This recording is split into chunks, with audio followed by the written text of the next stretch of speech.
మా వదిన వాళ్ళ ఊరిలో దసరా సంబరాలు.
మంటలేండి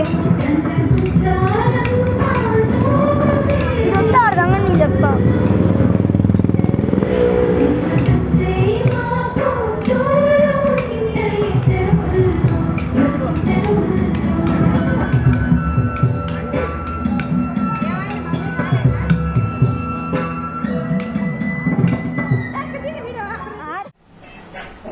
ఇదిగోండి, ఇప్పుడు గుమ్మానికి పసుపు కుంకాలు అన్నీ పెట్టి మనం పూజ చేయాలి కదా. ఫస్ట్ ఏ పండగ వచ్చినా సరే.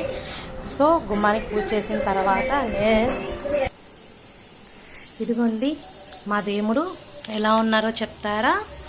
దేవుని మా పూజా విధానం కార్లు, పొంగలి, పులిహార, వడపప్పు, పానకం, చానవిడి, కొబ్బరికాయ, జీడిపప్పు, డ్రై ఫ్రూట్స్, కిస్మిస్ అన్నీ పెట్టాము. ఈరోజు స్పెషల్ ఏంటంటే ఇది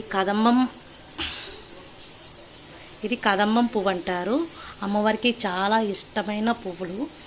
దీంతో చేస్తే చాలా మంచిది అని అంటారు. సో మేము ఈరోజు కదంబం పువ్వులతోటి చేసాము. ఇదిగోండి మా దేవుడు.